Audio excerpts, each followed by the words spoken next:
안녕하세요. 반갑습니다. 주갈성교회 유형우 목사입니다. 지난 한 주간 잘 보내셨어요? 지난 며칠 동안 전국에 비가 많이 왔는데 서울은 어제 오후서부터 좀 비가 멈췄습니다. 비로 인해서 좀 피해를 입은 곳도 있겠지만 무엇보다도 이번 비를 통해서 그동안 가뭄으로 많이 힘들던 지역들이 다 그 가뭄이 좀 해결이 되기를 바랍니다. 여러분 모두가 때에 따라서 우리에게 늦은 비와 이른 비를 주시는 이 하나님의 은혜가 얼마나 큰지 다시 한번 깨닫게 되시기를 바랍니다. 그리고 오늘 그 하나님 아버지께 감사와 영광을 돌리는 예배가 되시기를 바랍니다. 오늘 우리에게 주시는 말씀 같이 보도록 하겠습니다. 로마서 3장 1절에서 2절입니다. 그런즉 유대인의 나감이 무엇이며 할례의 유익이 무엇이냐? 범사에 많으니 우선은 그들이 하나님의 말씀을 맡았음이니라. 아멘.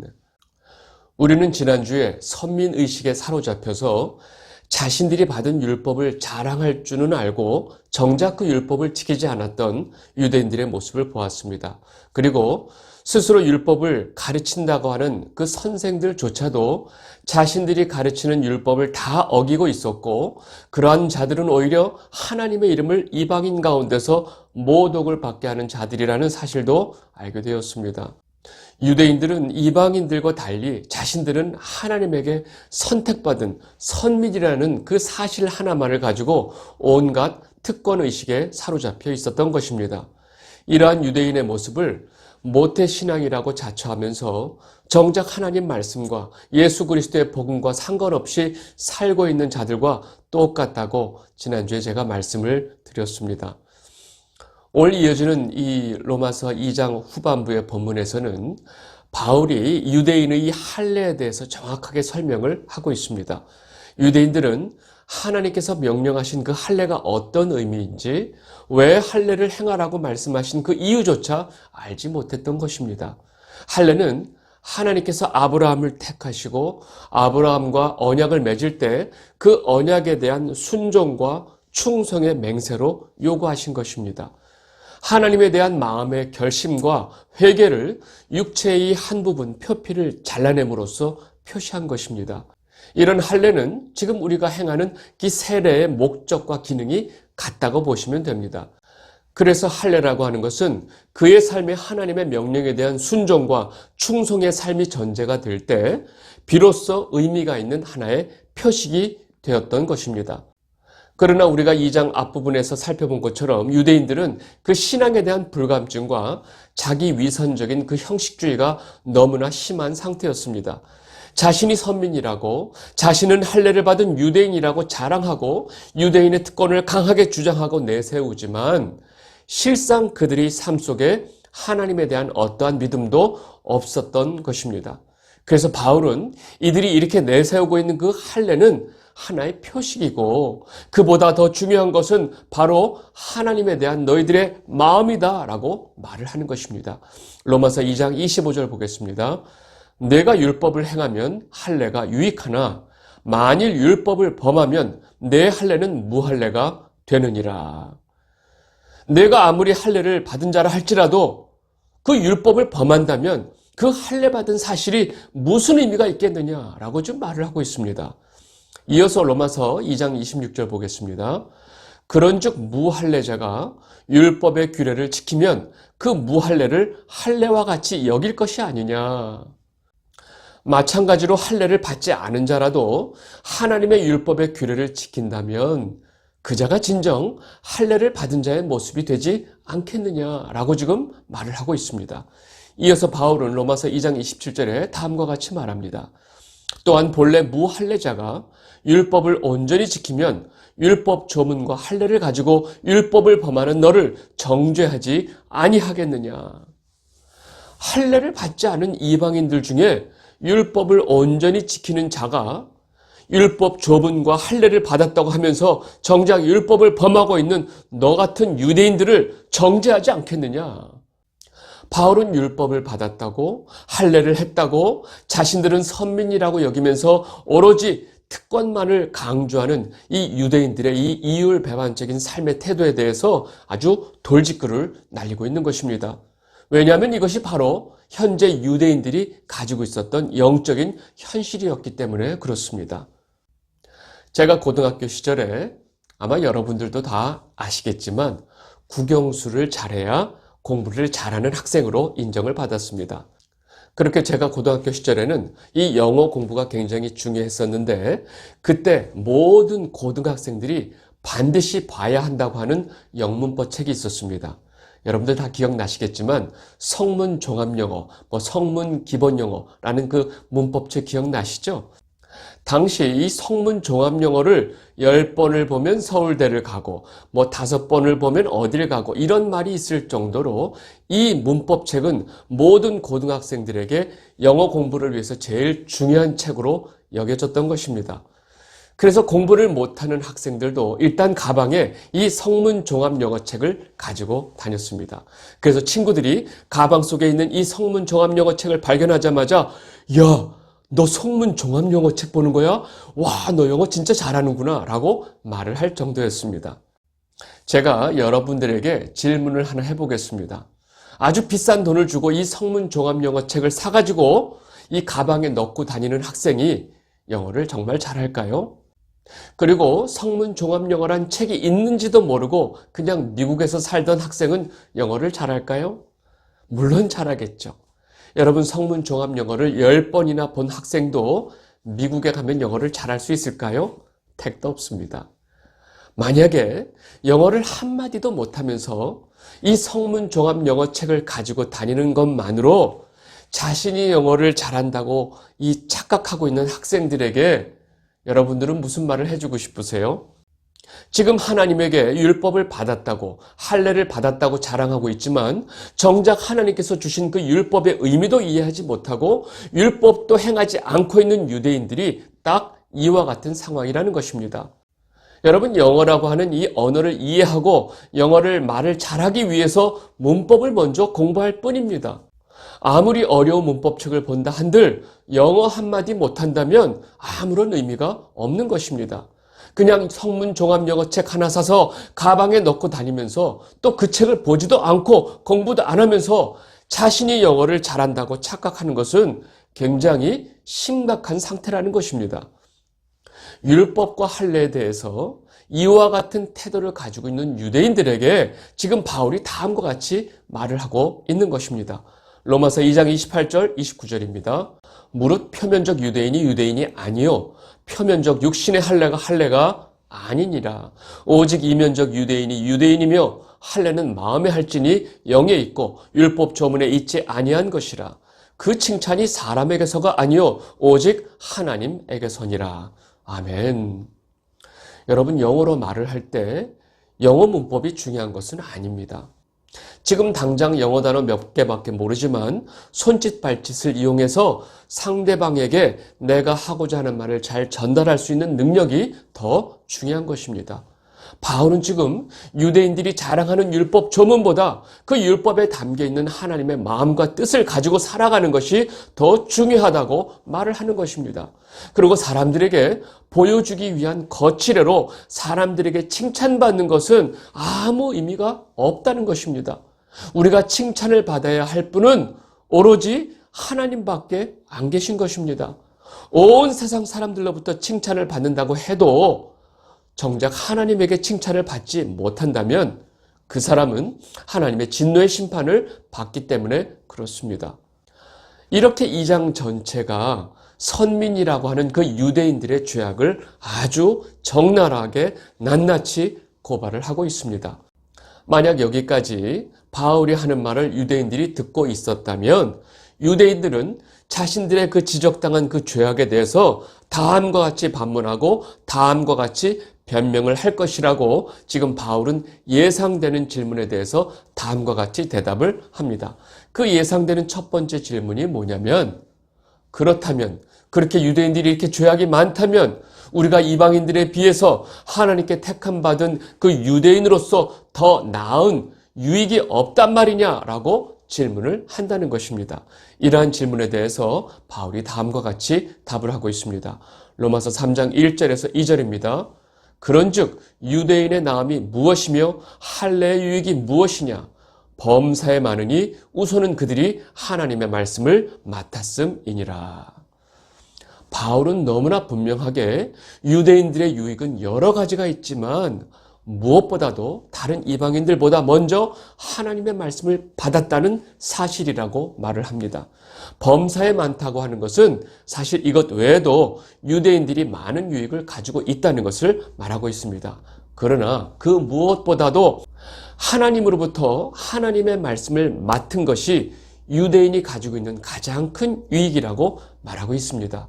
하나님께서는 아브라함을 택하시고 그의 자손들이 애굽에서 큰 민족을 이룰 때까지 기다리셨다가 그 민족을 그 애굽에 종살이 하는 와중에 출애굽 이끌어내시고 그들을 시내산 광야에서 율법을 주시고 그들과 언약을 맺었습니다. 여러분들이 이 내용은 잘 알고 계십니다. 그런데 여기서 우리가 분명하게 짚어가야 할 것이 있습니다. 하나님께서 왜 그들을 택하셨을까요?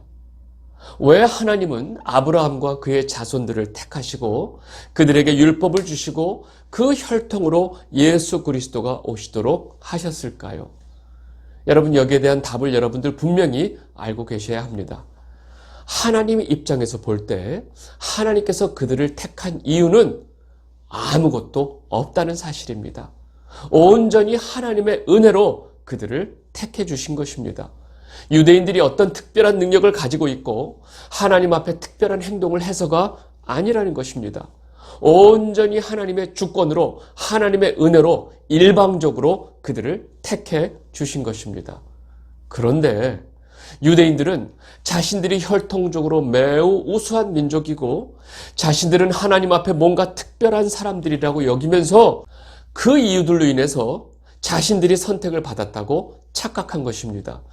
그래서 이들은 자신들이 율법을 형식적으로만 지켜도 마치 자신들의 구원이 확정된 것처럼 착각하면서 율법을 대놓고 무시하고 율법을 어겼던 것입니다. 무엇보다 이들은 하나님께서 이들에게 주신 그 율법의 참뜻을 깨닫지도 못했고 실천하지도 않았습니다. 그래서 유대인들은 자신들이 그렇게 자랑하는 그 율법을 완성하러 오신 예수 그리스도를 배척해 버린 것입니다. 이 영상을 보고 계신 주갈성 성도 여러분, 왜 하나님께서 여러분들을 한 사람 한 사람 창세전에 택해 주시고 여러분들을 하나님의 자녀로 삼아 주셨을까요?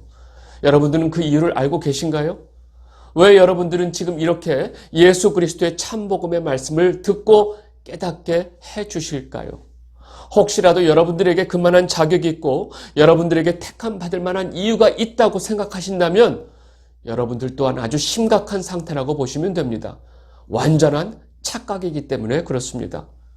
하나님 아버지가 저와 여러분들을 택해 주신 것은 온전한 하나님의 은혜입니다. 우리가 하나님에게 택함 받을 만한 그 어떤 것도 가지고 있는 자들이 아니라는 것입니다. 오히려 우리들은 하나님께서 도저히 택하실 수 없는 죄악만 가득한 자들입니다. 그래서 우리 안의 모습을 더 깊이 보면 볼수록 우리는 절대로 하나님의 백성으로서 자격이 없는 자라는 사실을 깨닫게 되는 것입니다. 아직도 내가 뭔가 특별하고 오랜 세월 열심을 가지고 하나님 앞에 헌신하고 봉사하고 헌금을 해서 하나님께서 나를 택해 주신 것은 당연하다라고 생각하신다면 지금 여러분의 상태는 아주 심각하다고 보시면 됩니다. 택함을 받았다고 하는 성도가 자신이 하나님의 온전한 은혜로 온전한 하나님의 주권으로 택함 받은 사실도 깨닫지 못한다면 사실 그 택함이 진짜인가를 의심해 봐야 하는 것입니다. 창세전에 우리를 택해 주신 그 하나님의 신령한 은혜를 지금 이 시간 여러분들 모두가 분명하게 깨닫게 되시기를 진심으로 바랍니다. 우리에게 그것보다 더 중요한 것은 없기 때문에 그렇습니다. 유대인들은 지금 자신들의 모든 죄악들이 다 들추어지니까 또 다른 질문을 하는 것입니다. 그것은 하나님께서 택하신 유대인들을 버리셨다면 그 책임은 하나님에게 있지 않냐라는 것입니다. 다시 말해서 그렇게 율법을 받고도 율법을 지키지 않고 하나님을 믿지 않는 자들의 이 책임이 오히려 그들에게 있는 것이 아니고 하나님에게 있는 것이 아니냐라고 질문을 한다는 것입니다. 너무나 어이없는 질문이지만 바울은 이러한 예상 질문에 대해서 너무나 분명하게 대답을 하고 있습니다. 로마서 3장 3절에서 4절입니다. 어떤 자들이 믿지 아니하였으면 어찌하리요? 그 믿지 아니함이 하나님의 믿으심을 패하겠느냐? 그럴 수 없느니라. 사람은 다 거짓되되 오직 하나님은 참되시다 할지어다. 기록된 바 주께서 주의 말씀에 의롭다함을 얻으시고 판단받으실 때에 이기려 하심이라 함과 같으니라. 아멘. 여러분, 사람들은 자신들의 문제와 죄가 드러나게 되면 그 순간 그 죄를 인정하고 회개하기보다는 그 죄에 대해서 변명하고 자신의 죄를 정당화하려는 것이 바로 죄인들의 특성입니다. 그래서 지금 자신들이 하나님을 믿지 않는 것도 역시 하나님의 탓이 아니냐라고 말을 하는 것입니다. 바울은 이러한 질문에 대해서 단호하게 그럴 수 없다라고 말을 합니다. 왜냐하면 모든 인간들은 다 거짓되고 오로지 하나님께서만 선하시고 참되시기 때문에 그렇습니다. 가끔 가다 보면 우리 주변에 이렇게 말하는 사람을 여러분들이 쉽게 찾아볼 수 있습니다. 이 땅의 모든 선과 악을 다 하나님께서 창조하셨다고 말하지 않았느냐? 그렇다면 이 땅에 악이 이렇게 많다고 하는 것은 그 책임이 바로 그 악을 창조한 하나님에게 있는 것이 아니냐라고 말을 하는 사람이 있습니다. 여러분, 다 큰 자식이 짓는 모든 죄가 다 그 자식을 낳은 부모에게 있다고 말하는 것과 똑같습니다. 하나님을 떠난 인간의 죄가 하나님에게 있다고 말하는 것과 똑같습니다. 지금 성경은 절대로 그럴 수 없다는 것입니다. 그 모든 죄악을 지은 당사자들이 그 죄에 대한 대가를 가지고 있다고 분명히 말하고 있습니다. 그리고 세 번째로 바울이 언급하고 있는 내용은 거의 억지에 가까운 주장인데 이런 주장에 대해서도 바울이 다루고 있습니다. 이들은 자신들의 불의를 행함을 통해서 하나님의 의가 더 드러난다면 그것 또한 하나님께 영광이 된 것이 아니냐. 그렇다면 자신들의 불의를 통해서 하나님의 의가 더 드러났다면 나를 죄인 취급하는 것이 문제가 있는 것 아니냐라고 거의 궤변에 가까운 주장을 하는 자들이 있다는 것입니다. 로마서 3장 5절에서 6절입니다. 그러나 우리 불의가 하나님의 의를 드러나게 하면 무슨 말 하리요? 내가 사람의 말하는 대로 말하노니 진노를 내리시는 하나님이 불의하시냐? 결코 그렇지 아니하리라. 만일 그러하면 하나님께서 어찌 세상을 심판하시리요? 인간들의 악행이 오히려 하나님의 의로움을 드러낸다고 하는 주장이 맞냐는 것입니다. 여러분, 하나님 앞에 의로운 자들이 하나님의 의를 가린다고 말할 수 있을까요? 내가 공부를 안 하고 시험을 못 봤기 때문에 네가 1등 할 수 있었어. 그러니까 네가 1등 한 이유는 바로 내가 공부를 안 했기 때문이야. 그러면 너는 나한테 돈 내야 되는 거 아니야? 라고 말하는 학생이 있다고 생각해 보세요. 여러분, 이런 주장 자체가 너무나 억지에 가까운 궤변인데도 이러한 억지를 주장하는 유대인들에 대해서 바울은 단호하게 미리 대처를 하고 있는 것입니다. 로마서 3장 7절에서 8절입니다. 그러나 나의 거짓말로 하나님의 참되심이 더 풍성하여 그의 영광이 되었다면 어찌 내가 죄인처럼 심판을 받으리요? 또는 그러면 선을 위하여 악을 행하자 하지 않겠느냐? 어떤 이들이 이렇게 비방하여 우리가 이런 말을 한다고 하니 그들은 정죄받는 것이 마땅하니라. 여러분, 이러한 이 유대인들의 궤변을 바울이 뭐라고 말하면 한마디로 선을 이루기 위하여 악을 행하자 하는 것이 아니냐라고 말하는 것입니다. 결국 바울의 결론은 이렇게 자신들의 죄악에 대해서 말도 안 되는 변명을 하는 이런 태도, 그리고 이들이 짓는 이런 모든 죄악들은 하나님께서 반드시 정죄할 것이다 라고 말을 하는 것입니다. 여러분, 아무리 생각을 해봐도 이런 말도 안 되는 말을 지금 바울이 왜 하고 있을까요? 그것은 바로 지금 유대인들이 이런 말을 충분히 할 수 있는 상황이고 그러한 수준에 머물러 있다는 것을 누구보다도 바울이 잘 알기 때문에 그렇습니다.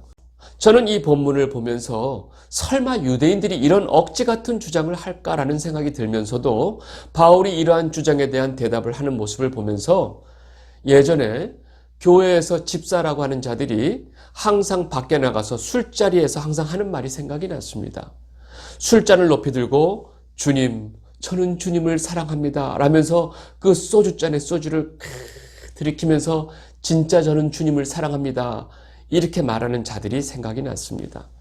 여러분 이렇게 술잔을 들어 올리고 그 술 주자를 써서 주님이라고 말하는 자체가 얼마나 우리의 주님의 이름을 망령되이 하는 일인지 그들은 모르는 것 같습니다. 그러면서 그런 사람들은 항상 야, 성경에 술 먹지 말라고 한 말이 어디 있어? 술 취하지 말라고 했지. 나는 술을 먹으면 절대로 취하지 않아. 그래서 나는 술을 먹어도 아무 문제가 없어 라고 하면서 자기 변명을 하는 사람들이 많이 있었습니다. 그러한 자들이 교회에서 다 집사라고 하는 자들이 그러한 태도를 보이는 것을 여러분들도 많이 경험을 했을 것이고 혹시 여러분들도 그런 말을 했을지도 모르겠습니다. 여러분 이렇게 죄인들은 끊임없이 자신들의 죄악을 변명하고 정당화하려고 합니다. 여러분 이것은 에덴 동산에서 처음 선악과를 따먹고 하나님 앞에 선 그 아담의 태도에서도 금방 알 수 있습니다. 왜 내가 먹지 말라고 한 선악과를 먹었느냐 질문하는 하나님에게 아담은 당신이 내게 주신 하와가 먹으라고 해서 먹었습니다 라고 말을 합니다. 창세기 3장 12절입니다. 아담이 이르되 하나님이 주셔서 나와 함께 있게 하신 여자 그가 그 나무 열매를 내게 주므로 내가 먹었나이다. 여러분 지금 아담이 자신이 하나님의 그 명령을 어기고 선악과를 따먹은 그 책임을 누구한테 돌리고 있는 거예요? 하나님에게 돌리고 있는 거예요. 하나님께서 지어주신 그 여자가 나에게 지금 이 열매를 줘서 내가 먹었나이다 라고 말을 하고 있습니다. 여러분 죄인의 이 특성이 바로 여기에 있다는 것입니다. 끊임없이 자신의 죄를 변명하고 그 탓을 하나님에게 돌리고 있다는 것입니다. 이 영상을 보고 계신 주갈성 성도 여러분, 모든 인간들이 이렇게 아담의 후손이기 때문에 자신이 지은 죄악에 대해서 하나님 탓을 하는 태도는 지금도 똑같다는 것입니다. 여러분들은 어떠세요? 혹시나 여러분들 마음에 하나님을 원망하고 하나님을 탓하는 마음이 조금이라도 없으신가요? 혹시라도 그러한 마음이 있다면 아직도 하나님께서 아무 이유 없이 우리를 택해 주시고 우리를 그 죽음의 자리에서 생명의 자리로 하나님의 자녀의 자리로 옮겨주신 그 하나님의 주권의 은혜를 모르고 있다는 증거입니다. 여러분들 모두가 이번 한 주 동안 하나님 아버지께서 왜 날 택해 주셨을까? 하나님 아버지께서 왜 날 이렇게 사랑해 주셨을까? 라는 질문을 가지고 깊이 묵상하시면서 그 답을 찾게 되시기를 진심으로 바랍니다.